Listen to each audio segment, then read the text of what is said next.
So the reason why I'm making these videos, part of it is because to this day, my dad won't talk to me, and my mom, I try to see her, and I want to see them, and I want to talk to them. I want to reconcile, and I want to establish a normal relationship, but they won't do it. And I think a big aspect of it is because my mom still perceives me as in high school when the stuff was really bad. And, one thing that she would do when I needed help fixing my shot, and I know for a fact none of it would have happened if it wasn't for the shoe machine.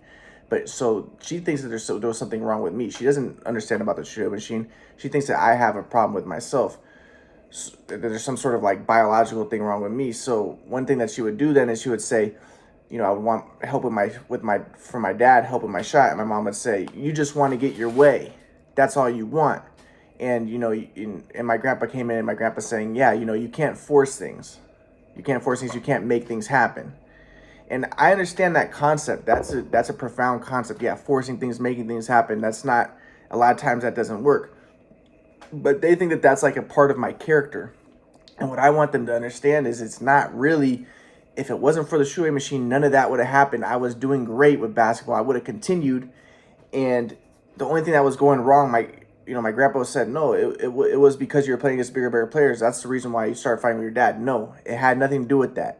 The only thing me and my dad were having conflict about was trying to fix my shot. And my shot was messed up because of the shoe machine. I know that for a fact. And if it wasn't for that, I would have continued to be automatic and stuff. And I wish I could go into details and show you guys exactly what I'm talking about, but I don't want to make a shooter sink. Maybe one day I will, but I don't think I will, because I really do not want to mess people up, because I can go into such details about mechanics and stuff like that. But Let's go into detail. Yeah, maybe at some point I will. But there's a lot of things that I keep to myself because I don't want to mess people up. But trust me, I know what I'm talking about. It was a shooting machine. If it wasn't for it, I would have continued to exponentially get better, as I was doing. But just to continue with what was going on at this time. So this is in college. I mentioned I showed my mom and dad the Quadrant model my sophomore year. And I was hoping, the reason why I showed them was I was hoping that they would respect it. And I thought that my dad would be amazed by it. I really did. I thought that my mom and dad would be like, whoa, this is really profound. This is significant. Maybe we'll help you out, help get this stuff out. And I thought that even it would bring back respect from them to me. I thought that they would respect me more even. And I didn't realize that they would assume that I was wrong. Now, looking back at it, I do think that the reason why they so abruptly discounted it was because, as my mom said, the first thing she said when I showed my mom and dad the Quadrant model was, my mom said, this is why your shot got messed up and why things started going bad in high school. And really, my shot got messed up before high school. It was in middle school, but when my dad got the shoe machine, but this is why things got so bad, was because you started becoming mentally ill, and now you are completely mentally ill. Now you have schizophrenia. So right then it became clear to me, and I think that this is really the case, is that I think that so much traumatic stuff happened during that time, and it helps my mom, even my dad, to think, well, he was mentally ill, so that's why the bad stuff happened to him. They don't want to think, well, maybe we messed up with the shoot-away machine, and maybe we messed up with how we reacted to it and didn't do it, the optimal way. Because, as I said, there was a lot of abuse that happened. There was physical abuse on my dad's side and even my mom's side. My mom, as my dad was grabbing me, putting me in the choke locks, throwing me to the ground. My mom would be saying how ugly I am, and how basically calling me names, and she became very disdainful of me during that time. And there was times when my mom did kind of hit me. Like, I remember, because me and my dad would be in a fight, and my mom would punch me a few times, and things got out of control during that period.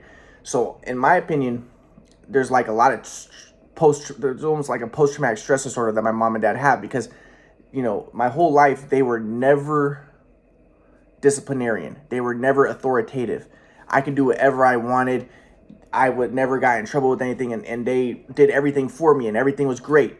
Only once the shoot-away machine messed up my shot and things started going downhill with that, things started getting out of control, and that's when they switched in that regards. So now let me just get back to what happened in college. So during college, as I said, things at the beginning of college, things were going better with my family because I stopped at wanting help from my mom and my dad, or from my dad with my shot, and I kind of gave up. And I was just playing at UCSD, and I didn't know how to fix my shot. The shoot away machine had already destroyed it, and I didn't know at the time how to fix it. I hadn't studied videos of when I was younger. Now, as I said, my dad did and mom did end up giving me videos because I asked them for videos of when I played basketball when I was younger because I wanted to study it. That was about the time when I quit because I wanted to study and figure out how I shot when I was younger. And I thought that maybe I could do that. So my mom and dad gave me videos. This was the first time I started studying it. And that's when I was looking at the videos and I said, oh, it was so obvious to me. I was like, just looking at videos of me shooting on the shoot away machine, looking at videos of me shooting after the shooting machine and how I was shooting like I was picking the ball off of a rack. And that's why my left foot was going for my right. And I could go into details of what happened, but that's what messed up my shot. And that's what became clear to me. Now, at the time, though, I couldn't tell my mom and dad about that because, as I mentioned, my grandpa in high school had come up with this rule that I'm not allowed to talk about the past because he said, you know, Jesus, he put down his plow and he said, put down your plow and don't look back. And he was saying, yeah, that's about not talking about the past. So I wasn't allowed. He's crazy. So yeah, so I wasn't allowed to talk about the past. So I never brought up all of college anything about the shoot away machine or anything about the past or anything. So I kept it all to myself. And the thing was, I'm going to go into stuff that me and my grandpa were talking about in college, but you know, I think that's an important aspect of it. But so this is in college. I discovered the quadrant model. My mom and dad don't believe it. And as I was saying, things were going a little better with my parents because I wasn't bringing up anything about basketball because I wasn't asking my dad for help anymore because I gave up. Then I quit. But now I'll kind of go into kind of stuff that me and my grandpa were talking about. So just one thing, so I just have to kind of go into like what metapsychiatry is. And at the time I didn't really understand it at all. But this is just like one example of one thing that he would kind of teach me. Like, let's look at something like smoking a cigar. He didn't go into this specific example, but this would be just kind of an example of give you kind of a perspective of what kind of the basis or kind of teachings of metapsychiatry is a cigar. My grandpa would say, in one way, it's self-confirmatory because you're putting an object into your mouth.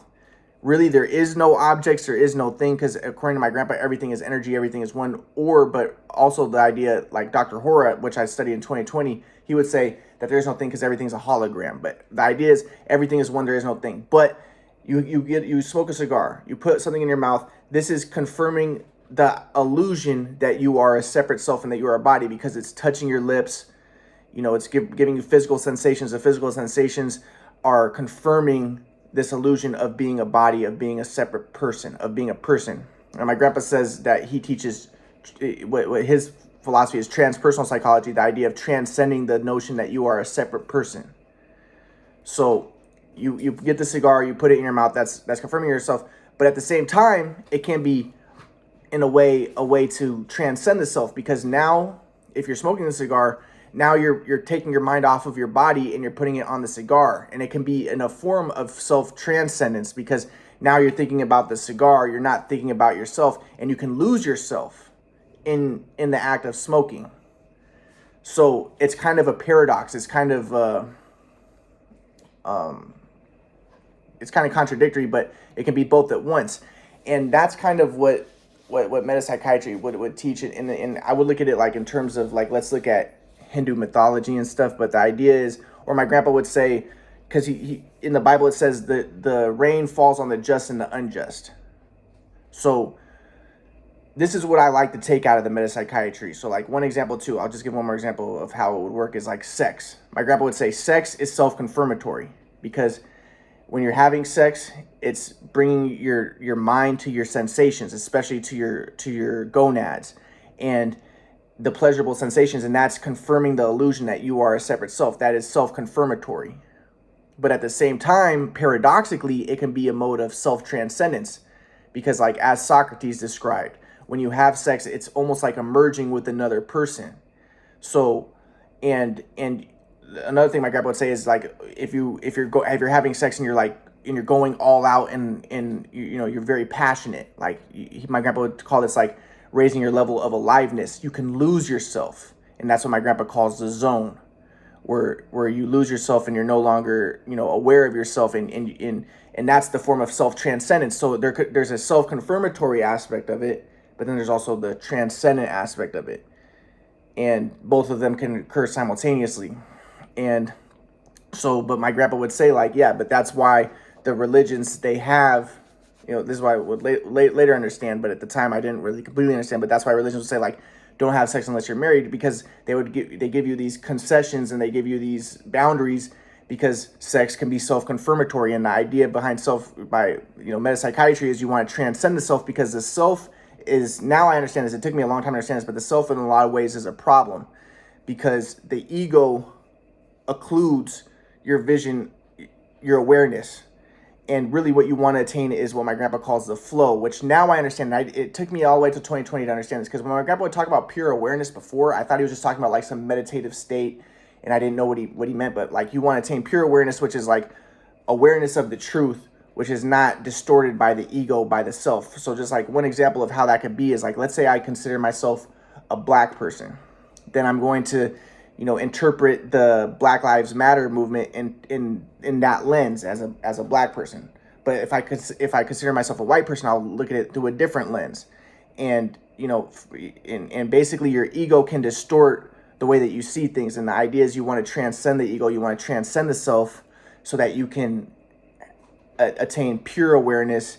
And the only way you could really do that is just do a lot of inquiry, through a lot of study, through a lot of research, and through things like, my grandpa would say, like disciplines, like the rituals that the Jews do, and through following, and not just following your impulses, things that get you absorbed in the self, but things that help you transcend the self. Like the idea would be like, for instance, the rituals that the Jews do, like for instance, on the Sabbath, you don't do certain things. And my grandpa would say, yeah, the reason why the Jews don't separate food on the Sabbath is because by following these rituals, it's taking you out of yourself, out of your impulses, and that will help you to transcend the self. Now, again, there's always paradoxes, because it could also be self-confirmatory, but the idea is, by not just following your whims and following your impulses and following what the crowd wants you to do, but just following like the rituals, it can be a form and a discipline that can help facilitate and foster self-transcendence. And the importance of self-transcendence is the self limits your vision, and you want to, basically the way I see it now, and it took me a very long time to understand this, but the idea is you want to see like God sees it, and God it would be like the self-transcendence. And God, they say only God knows. Like, you don't know, only God knows, because your vision is always going to be distorted and corrupted by the self, by the ego. So I understand that what my grandpa's getting at now with that. But at the time, when my grandpa was teaching me this stuff, I was more of a liberal. So my whole life, I was always focused a lot on basketball, and I was focused on rap. And the thing was, I think that I considered myself Jewish, and I think that was my ego. But I wasn't aware of this at the time. It took me a very long time to understand this. So my grandpa, I think, is right, because since I saw myself as Jewish, my vision and my way that I perceived reality was channeled through my identity. So I know that my whole life I was kind of like, the way I see it, I was a very liberal leftist, and I was even kind of like anti-white. And I think it's because I saw like white people as a threat to Jewish people. So I always liked black people more, and I like people of color more. And I think that I had a very like liberal leftist like proclivity. So like just examples would be like, I would be I would be for gay marriage. That's the way I would be. And I would be for like abortion. And because in my mind, I'd be like, yeah, people who are against abortion, those are just usually white supremacists, and just people who want to like maintain the white race and stuff. And I think that that's the way that I saw things. But I wouldn't say that out loud necessarily, but that was my leaning. And that's the way that I saw things, but I didn't articulate it, but that's the way I saw it. So, I would be for, like, I was very into the idea that race is a social construction. And I think that, there is truth to that. Yeah, of course, race is a social construction. in terms of like, you know, if somebody's like half white and half black, well, why is he considered black and why isn't he considered white? Because in a sense, it's a social construction, because that's what our society says, even though that's not necessarily, you know, a biological fact. But regardless, the reason why I liked those concepts so much was because I do think, and this is what the white supremacists talk about, I do think that I was for race mixing, because I think that I was anti-white. And so I was really into the idea of racist social construction, and I wanted to believe like, yeah, really what differentiates us is our, you know, personality types and stuff. And I always my whole life, I really liked seeing white people with black people and stuff like that. And I know a part of it was I was against white people in a way. Like I was anti-white. And that was and I think that was my very big leftism, very big liberal point of view was very much shaped by that. And I think it's because I saw myself as Jewish. So now when I look at it and I think about, you know, the white supremacists talk about it all the time. They say how Jews like to, you know, promote race mixing, and they like to be very liberal and leftist and stuff. I look at it, I'm like, dude, they're actually kind of right. I was that way my whole life. So that's the way I was going into college. And so I'm taking all my classes at UCSD, and I'm taking the race and ethnicity classes, and I'm doing very well. But I'm very leftist. I'm for abortion. I'm for, you know, homosexuality. I'm for race mixing, like all that type of stuff. And I really look at things through that way. And I think that that's another reason why I was so into basketball and so into rap music, because I wanted to promote anything that's like black, anything that's not white. So that was a part of it. I think my whole life I was that way. Like I remember when I would play basketball when I was younger, I would imagine myself as black, and I would think to myself, I'm not really white. I'm more like Jewish, and I'm more black, and I would imagine myself that way. And I think that gave me an edge. Like I think it does. They talk about the stereotype effect. That's the way I viewed myself, and so I do think that was a big part of my life. So, but my grandpa's teaching me these things, so I'm taking what my grandpa's teaching me, but I'm incorporating it and I'm appropriating it within, I think, my ego identity, which is ironically what my grandpa wants me to transcend. But I didn't understand that at that time, because my grandpa also didn't teach me very well. He taught me this stuff, but I didn't really understand it, and he didn't teach me so well. So it took me a very long time to understand this. So he's teaching me this stuff, and he's telling me about the importance of the flow, pure awareness, transcending the ego, transcending the self. And I wasn't even aware that I had an ego, and that it was a lot connected to seeing myself as Jewish and being anti-white. And I wasn't even aware of that. I wasn't conscious of it. So he's teaching me these things, and I will get more to this in a minute.